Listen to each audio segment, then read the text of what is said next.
Então, gente, boa tarde para todo mundo. Estamos aqui hoje para mais uma aula de cromatografia. E hoje a gente vai começar a falar da cromatografia em camada delgada. Qual que é a principal diferença aí de cromatografia em papel para cromatografia em camada delgada? É a fase estacionária, que vai mudar. Na cromatografia em papel, a fase estacionária é o papel com a água dissolvida nesse papel, né? Então, quem atua realmente, de fato, como fase estacionária é a água. Enquanto que na cromatografia em camada delgada, a nossa fase estacionária, ela pode variar, ela não necessariamente é o papel. Mas a fase estacionária mais utilizada é a sílica. E aí a gente vai ver isso um pouquinho melhor, mais profundo na aula de hoje. O tópico 4, que vai falar exatamente da cromatografia em camada delgada, que também é chamada de cromatografia em camada fina, ou abreviada aí para CCD. Aqui, gente, é uma animaçãozinha bem bonitinha de como que ocorre, né, a separação nesse tipo de cromatografia.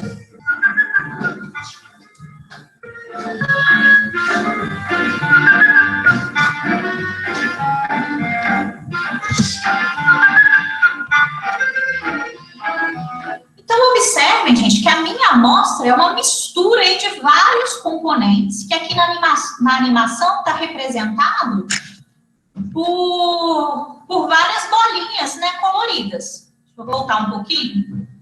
Ó, esse aqui é um dos componentes da amostra, sabe?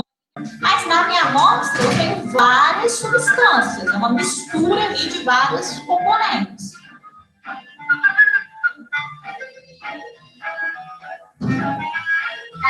Então, essa é a minha amostra. Ela tem uma carinha, assim, pela cor de extrato vegetal, tá, gente? Extrato de galho, de folhas, porque tá bem escura, né, a minha amostra.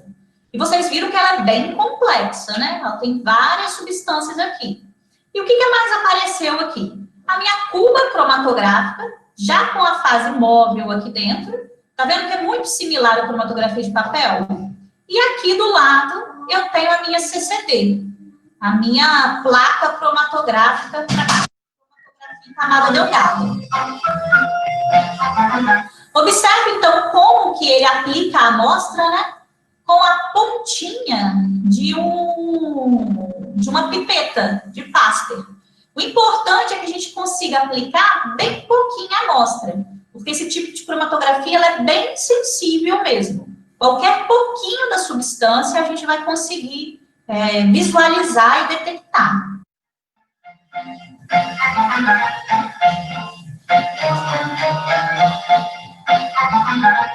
Como na cromatografia em papel, a gente coloca a placa cromatográfica para correr, né, para ser percorrida pela fase móvel. É bem parecido.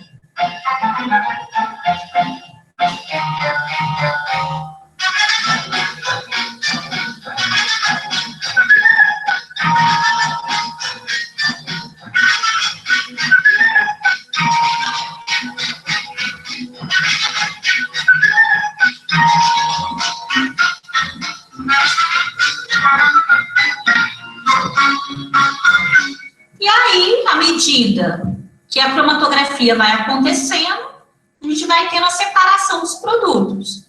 Nessa animação, ele colocou aí todos os produtos coloridos, né? Para a gente conseguir visualizar e entender bastante como acontece o processo.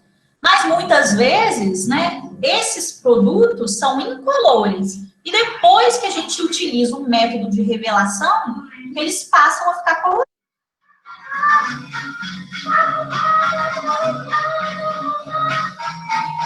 E aí, em cada manchinha, né, eu tenho uma substância pura.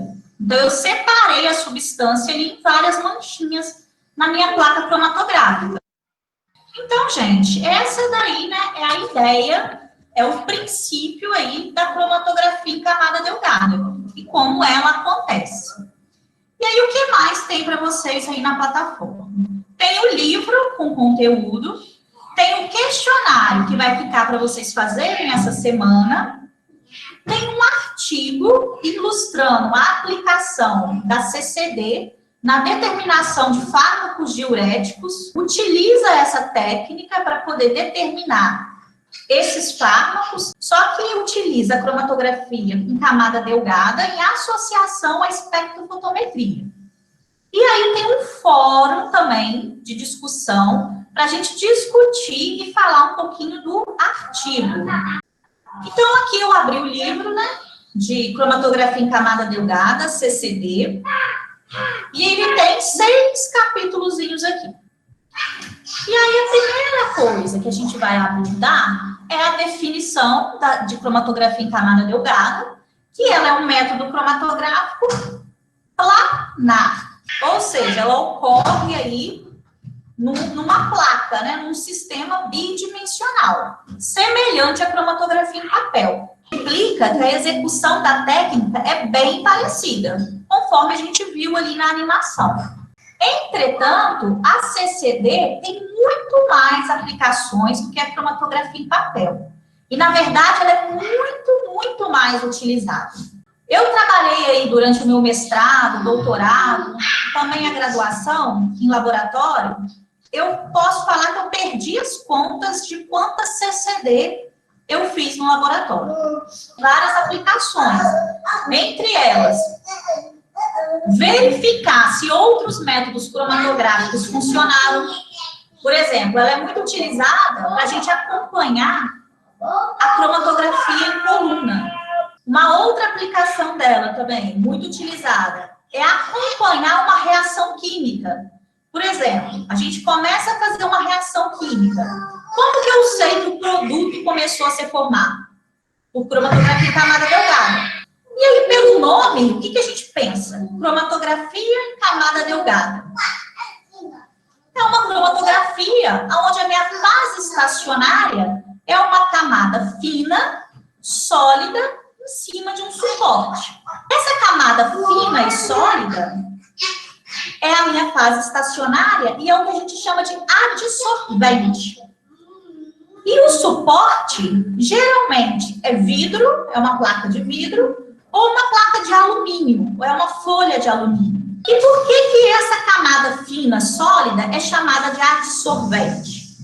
Porque o processo envolvido ali na separação é o processo de adsorção. O mecanismo de separação é a adsorção, que é diferente da cromatografia em papel. Na cromatografia em papel era a absorção aí, o mecanismo de separação que atuava, né, nos componentes da mistura.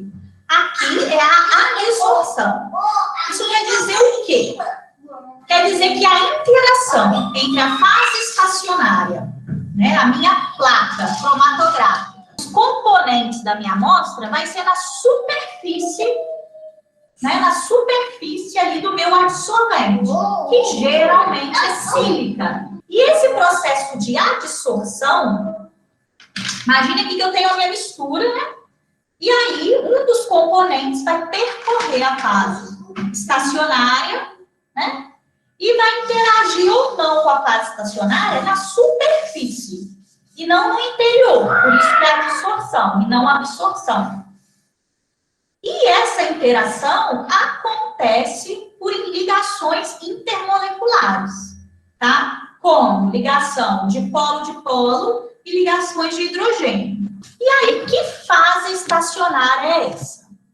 Então, como eu falei para vocês, né, existem alguns adsorventes disponíveis que a gente utiliza, sendo que o mais comum é a sílica.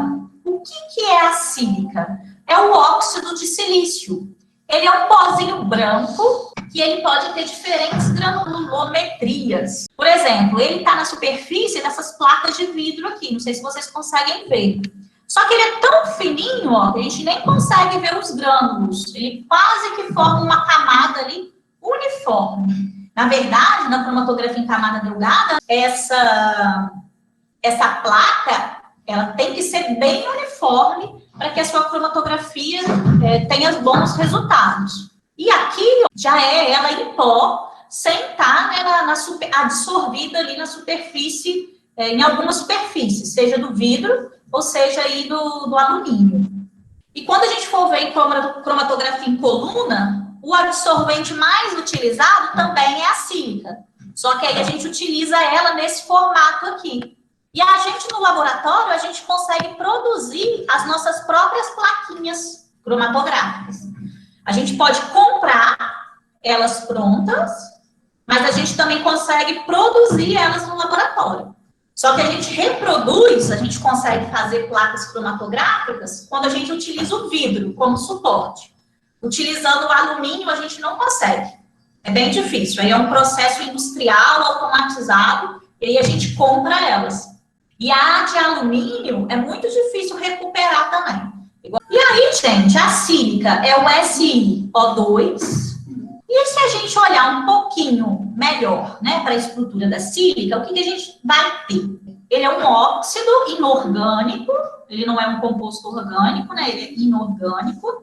Ele é um composto amorfo que não forma cristal. E a gente tem aí vários átomos de silício e oxigênio ligados entre si. E o óxido de silício, gente, é extremamente abundante aí na crosta terrestre, tá? Ele é o principal componente da areia. Por isso que a gente fala que é sílica, né?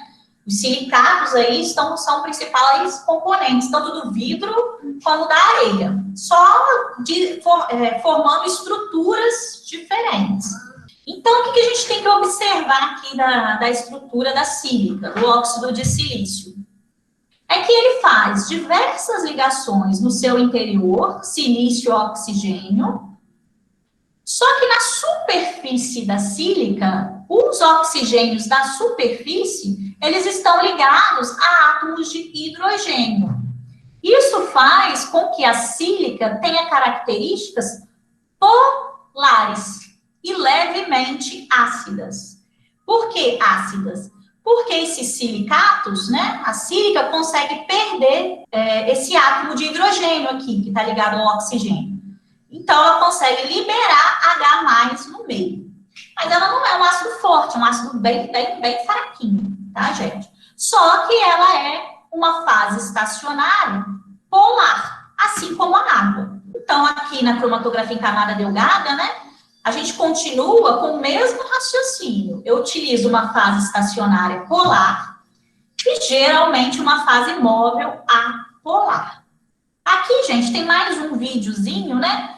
Mostrando, então, melhor essa estrutura da sílica. Eu vou dar o play aqui para a gente ver. Ele vai falar aqui, explicar primeiro, a diferença de absorção para adsorção. Quando a gente tem uma extração, por exemplo, utilizando um funil de decantação, esse processo de extração, ele envolve o fenômeno da absorção. Por quê? Um componente sai de uma fase e vai para outra fase. Ele não acontece só aqui na superfície, entre os dois solventes. Lembra que a gente chacoalha esse funil? Por quê? Para que haja interação entre as duas fases e o componente que está em uma fase passar para outra fase, né? Que está na fase orgânica e para a fase aquosa, ou vice-versa. Então, isso que ele vai falar. E aí, esse processo, esse fenômeno é de absorção. Por quê? O soluto, o analito, ele está dentro do solvente, seja um solvente orgânico, seja um solvente aquoso. Não conseguiram me entender? E aí, na cromatografia, o que acontece é a adsorção. Então, ele está mostrando as plaquinhas, e aqui, né, ele tem também representada a estrutura da sílica. Então, no interior, né, do grão de sílica, né, eu tenho as ligações silício-oxigênio, só que na superfície da estrutura eu tenho as ligações OH, que vai fazer com que esses grupos OH possam interagir com moléculas polares, através da interação de polo. Porque aqui, nessa ligação OH, eu vou ter a formação de um dipolo. Isso, e aqui ele está mostrando dois compostos, A e B, sendo eluídos. Observe que A é mais polar que B. Por quê? Porque está interagindo mais com os grupos hidroxilas. Então, está ficando mais retido na fase estacionária. A sílica está prendendo ele mais. Enquanto B deve ser um composto não polar. Porque à medida que a fase móvel passa, o solvente, ó, ele botou até um raio aqui, ó, para mostrar que A está interagindo com a fase estacionária, que é a sílica. E uma coisa importante também da gente observar aqui nessa animação é que a sílica, a fase estacionária, ela nunca pode se dissolver na fase móvel, né, gente? Então, a gente tem que usar aí uma fase estacionária que é sempre insolúvel na fase móvel. Ou uma fase móvel que não vai solubilizar a sílica. E aí vocês vão ver, né, que B vai sendo carregado pela fase móvel.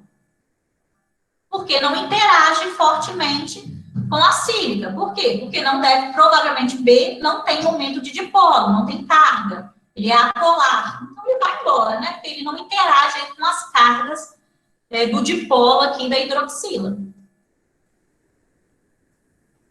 Bem legal essa animação, né? Acho que dá para a gente visualizar bastante o que está acontecendo. E aqui ele está considerando que esses compostos são invisíveis. Então, no final, né, ele obteve nessa plaquinha desse jeito. Ele não consegue enxergar nada nessa plaquinha.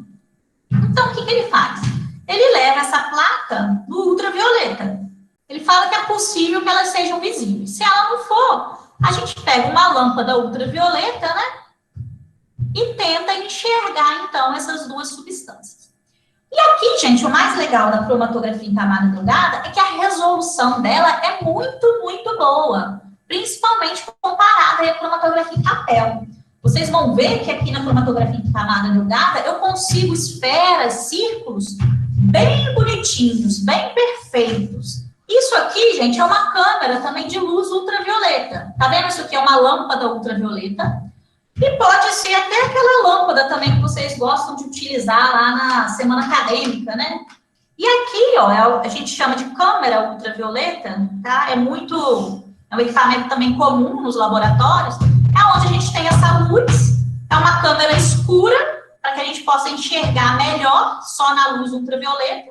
A gente coloca a plaquinha aqui dentro e encaixa o olho aqui, ó, a gente vê. E aí a gente marca, então, com um lápis, né? E aqui ele vai falar ainda do RF, que a gente já falou lá na cromatografia em papel. E aqui ele está mostrando, né, a aplicação da cromatografia em camada delgada para acompanhar uma reação química. Então, como que eu sei que a reação está se processando? Eu posso fazer, né, geralmente a gente faz essa reação num balão ou num recipiente no laboratório com aquecimento. E aí a gente usa a cromatografia em camada delgada para poder acompanhar o desenvolvimento dessa reação. O que é essa primeira plaquinha aqui, essa primeira cromatografia? É o nosso material de partida. Então, imagine que eu utilizei um reagente. Eu faço, então, a cromatografia desse reagente. Eu só tenho uma mancha. Espero, então, aí 1 hora e verifico se a reação está acontecendo. Se a reação estiver acontecendo, o que eu espero? Nem precisa esperar 1 hora, né? Eu posso fazer 5 minutos, 10 minutos depois. Eu começo a observar a formação de uma outra mancha, de uma outra substância. E quando que eu sei que a reação acabou? Quando todo o reagente for consumido. Então, eu posso fazer uma outra placa cromatográfica, aonde eu só vou ter no final o meu produto. Não tenho mais nenhum reagente. Então, eu sei que a minha reação acabou. Então, essa é uma das aplicações aí no laboratório. Tá? Essa aqui, gente, é uma outra aplicação que não tá dando para vocês verem direito, mas isso aqui é uma coluna de vidro, tá? Sendo feita. Uma outra aplicação, né, é eu acompanhar o que está saindo dessa coluna de vidro, dessa cromatografia em coluna. Para uma boa separação, né, os componentes precisam ficar bem separados. E o que faz com que os componentes fiquem bem separados? A minha fase móvel. Por quê? Observe que a minha fase estacionária não tem como variar muito, né? Até o momento, o único dissolvente que a gente viu foi a sílica. Mas a fase móvel, eu consigo combinar os solventes para ter diferentes fases móveis. E a fase móvel, ela vai influenciar na altura das minhas manchas, ou seja, no meu RF. Então, por exemplo, eu posso usar hexano e acetato de etila na proporção de 1:1 e obter esse resultado. Se eu aumento a proporção do hexano, o que está acontecendo? Eu estou diminuindo a polaridade da minha fase móvel, porque o hexano é mais apolar. Aqui o acetato de etila, né? Ele é um éster, então ele já tem grupo oxigênio. Vocês conseguem identificar, né, gente? O acetato de etila é um éster, né? Lá das aulas da Jéssica. Olha o nome. Acetato de etila. Então, é um éster, já tem oxigênio. Hexano é um hidrocarboneto. Então, a gente fez com que o nosso solvente ficasse menos polar. Isso vai influenciar aí nos meus RFs. Então, eu posso variar, né, a polaridade aí do eluente. Isso vai fazer com que eu tenha resultados de separação também diferentes dos componentes. E é por isso até que a gente faz muita cromatografia em camada delgada no laboratório. Porque a gente usa muito o método da tentativa e erro. A gente, às vezes, usa uma fase móvel e não tem uma boa separação. Então, a gente tenta ajustar essa fase móvel para que a separação melhore. E o ideal, gente, numa cromatografia em camada delgada, é que eu nem tenha substâncias muito próximas ao ponto de partida e nem substâncias muito próximas ao ponto de chegada, tá? Ao início e ao final aí da corrida cromatográfica. O ideal é que as minhas manchas fiquem distribuídas no centro da placa. E essa placa, a gente tem muito costume de falar no laboratório plaquinha, porque realmente ela é pequena, ela não é grande, tá? A gente costuma fazer placas cromatográficas aí nas dimensões de 5 centímetros de altura por 2,5 de largura. E aí, esse adsorvente, a sílica, né, é utilizada para separar uma grande gama de compostos orgânicos, como os aldeídos, cetonas, fenóis, ácidos graxos, aminoácidos, aminas, amidas, terpenoides, esteróides. Ele é o adsorvente mais utilizado, tá, gente? É a sílica. O segundo mais utilizado é a alumina, que é utilizado para separar algumas classes aí de compostos orgânicos. O que é essa alumina? A sílica é o óxido de silício.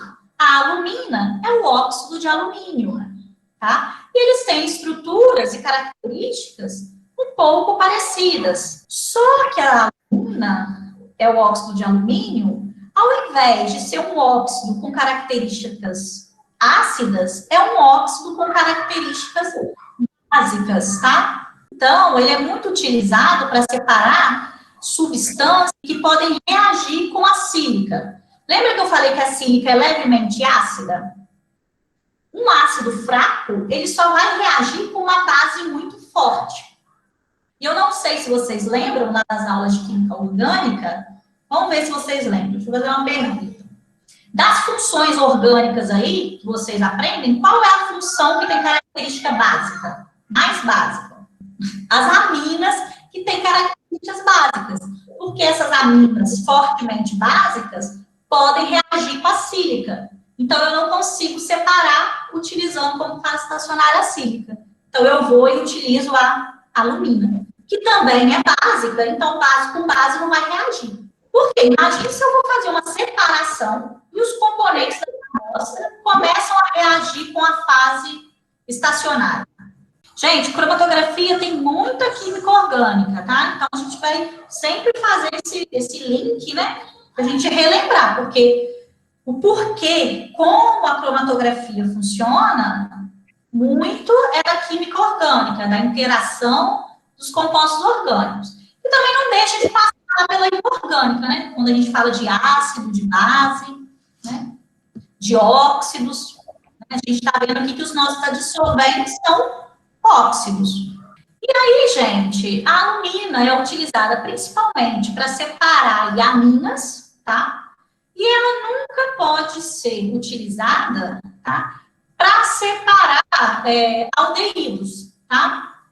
Porque acontece uma reação de condensação ali entre os aldeídos. Outros adsorventes existem, porém o uso é muito restrito. Então, eu só citei eles aqui, tá? E não vou entrar em detalhes desses outros adsorventes. O nome deles, terra-diatomácea, também conhecido como diatomito, é uma mistura de óxidos, tá? É uma rocha sedimentar. Existe também uma outra fase estacionária, que é o gel de dextrana, silicato de cálcio ou de magnésio, até carvão ativado, a gente também pode usar ele como adsorvente. E aí, o capítulo 3 está falando das aplicações da cromatografia em camada delgada, que eu já adiantei para vocês aí na animação, e destaquei duas principais já. Aqui está destacando 3. A primeira que apareceu lá naquela animação foi monitorar o progresso de uma reação química. Então, eu ver o início, o meio e o final da reação química. As outras aplicações, identificação dos componentes em uma amostra, lógico, né? Todos os métodos cromatográficos fazem isso. E o primeiro aqui, né, é determinar a pureza de uma amostra.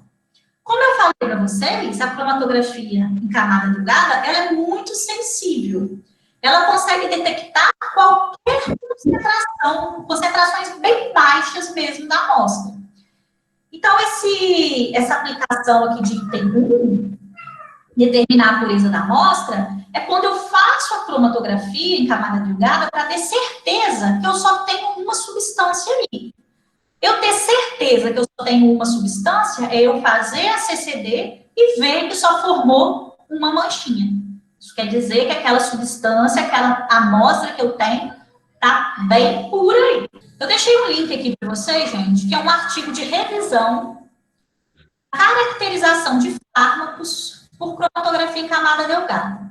Deixei aqui a nível de curiosidade, tá? Principalmente aí para quem quer estudar um pouquinho mais para o Enem, para o vestibular, ou mesmo para concursos públicos aí, envolvendo a profissão de técnico em química. Ele está abrindo aqui direitinho, tá vendo? Ele é um artigo de revisão. Ele vai falar aí de vários fármacos que são detectados por CCD. Ele é um pouquinho grande, tá? 14 páginas. Por ser um artigo de revisão, né, gente? Mas a leitura não é obrigatória, só para quem quiser mesmo. Também não vou cobrar o que está aí dentro desse artigo, não. É só para vocês verem que ela é muito utilizada.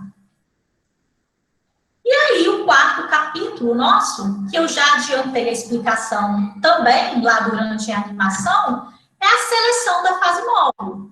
A nossa fase móvel, né, pode ser diversos solventes individuais e pode ser também misturas desses solventes. Pode ser mistura de 2 solventes, de 3 solventes, de 4 solventes. Mais comum aí é até 4 no máximo, tá? E aqui, né, de novo, esses solventes, eles estão ordenados em ordem de polaridade. Do menos polar, começando aqui no éter de petróleo, para o mais polar, água e ácido acético. Na cromatografia em papel, a gente parava aqui na água. Por quê? Porque o papel reage com ácido acético. Já aqui na CCD, a sílica e a alumina são resistentes ao ácido acético, não reagem com ele. Então, a gente pode estar utilizando aí até ácido acético. A ordem de polaridade, os solventes ordenados dessa forma, é chamado de série helotrópica, que é a ordem geral de eluição. Quando eu começo a trabalhar que eu não sei o que é, eu não sei o que tem naquela amostra, e quero fazer CCD, a gente sempre começa pelos solventes mais apolares, que a gente tem disponível, cromatografia. Verifico o resultado. Bom, ótimo, continuo com meus solventes apolares. Não separou, ou a minha amostra permaneceu, ou a minha amostra, a minha amostra permaneceu aqui no ponto de partida, eu começo a aumentar a polaridade da fase móvel. Vamos supor que a primeira eu tenha feito com éter de petróleo. Aí ficou do mesmo jeito que estava no início. Então, eu vou e faço com cloroformo.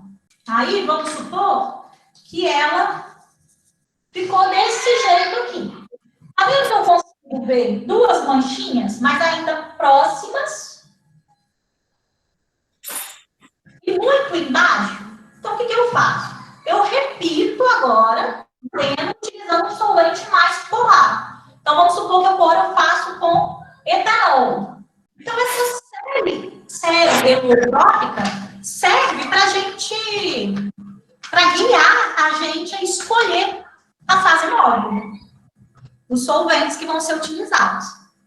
E aí, gente, uma outra forma também da gente selecionar, né, essa fase móvel, aplicar a minha amostra no único ponto, ao invés, né, eu fazer toda a corrida cromatográfica, eu pego um pedacinho da placa cromatográfica, aplico a minha amostra nessa placa e aplico um pouquinho do solvente que eu estou querendo utilizar.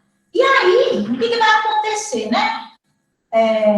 Isso tudo é um líquido, né? Ela vai se abrir nesse formato circular. Se a minha amostra for colorida, eu consigo ver o quê?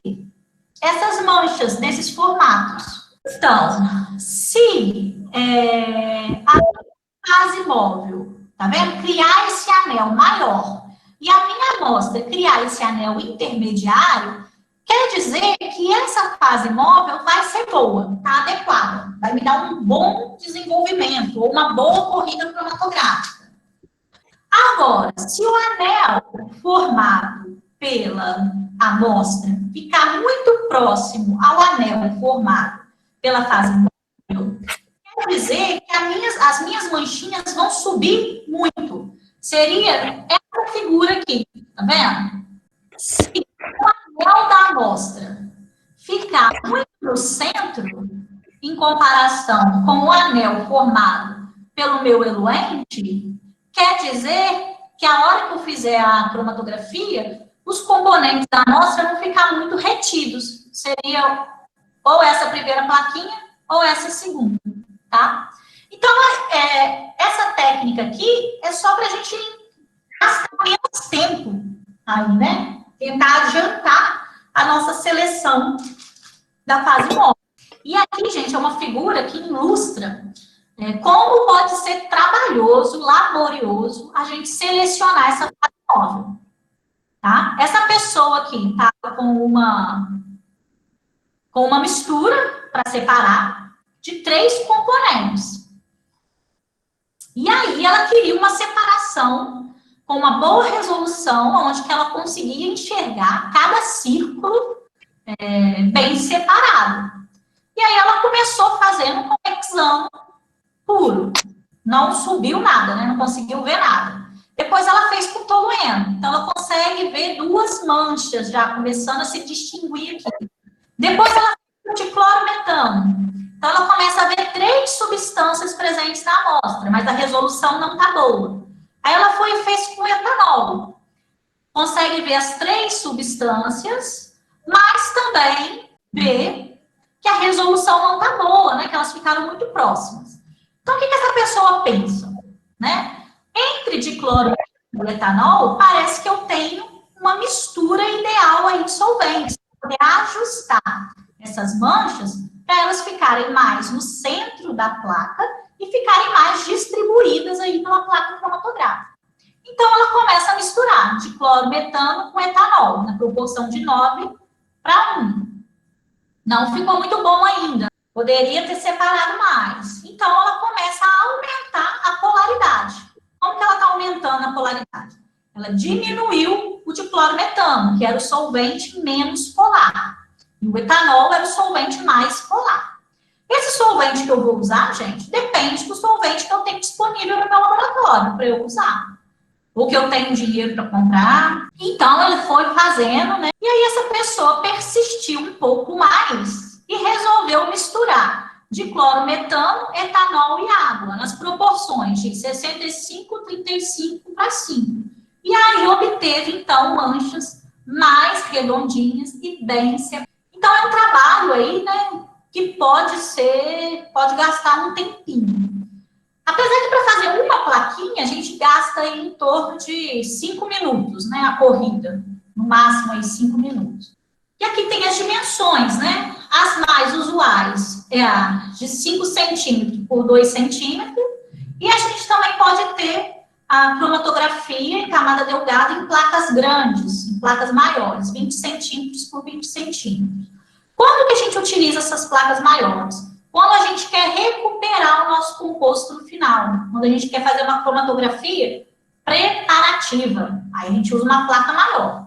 A placa menor é quando a gente faz uma cromatografia analítica, a gente só quer identificar e ver as manchinhas ali separadas. A gente identifica o composto pela sua manchinha ali. E por fim, né, o nosso último tópico é que a cromatografia em camada delgada, assim como a cromatografia em papel, né, é realizada para análises qualitativas, que é quando a gente quer identificar os compostos, e como é feito na cromatografia em papel, também é feito aqui na CCD. É por comparação com padrões e valores de RR, que é o nosso fator de retardamento lá das substâncias. E a análise quantitativa, tá? É feita também parecida com o que a gente tinha lá no papel. Só que aqui, essa análise quantitativa, ela é um pouco melhor. Lembra que eu falei lá na cromatografia em papel que era muito difícil fazer análise quantitativa? Porque dava muito trabalho e muito erro? Aqui a gente consegue minimizar, tá, esses erros. Quando a gente utiliza, né, aquela placa cromatográfica maior, de 20 por 20. E como eu falei com vocês, né, que a sílica é uma dissolvente, ela vai estar dissolvida na superfície do vidro. Eu consigo raspar a manchinha ali naquela superfície, depois, né, dela separada. Então, eu consigo recuperar com maior facilidade aquela amostra, aquela substância, no final do processo, daquela substância que está ali. E aí finaliza o nosso livro aí de cromatografia em camada delgada. E aí, então, vai ficar para vocês, como tarefa de casa, fazer o questionário sobre cromatografia planar. São 8 questões. E, além disso, eu vou deixar aí para vocês também esse artigo, né? Determinação de fármacos diuréticos em associação por cromatografia em camada delgada e espectrofotometria. Esse artigo vai ser só de leitura. Semana que vem, eu vou tentar fazer um resumo dele e passar uma atividade sobre ele. Essa semana, vocês só vão ler mesmo esse artigo. E ler o material aí que está no livro com mais calma para vocês absorverem e fazer um questionário. Esse artigo, diferente do outro, que tinha 40 páginas, tá? É bem tranquilo, só tem 3 páginas. Ele é um artigo de 2008, tá bom? Da Química Nova.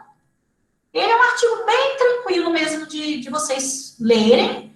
E é bom que ele mostra para vocês aí as condições cromatográficas, como que a gente faz o relatório, né, de uma cromatografia. Então, ele dá a parte experimental, dá o resultado de discussão. Então, ele é um artigo assim, bem ilustrativo. E ele até é bem didático para o pessoal aí que está fazendo TCC, que queira fazer alguma coisa na área de cromatografia. Deixa eu ver as perguntas que tem aqui. Não tem problema usar o ácido acético com alumina?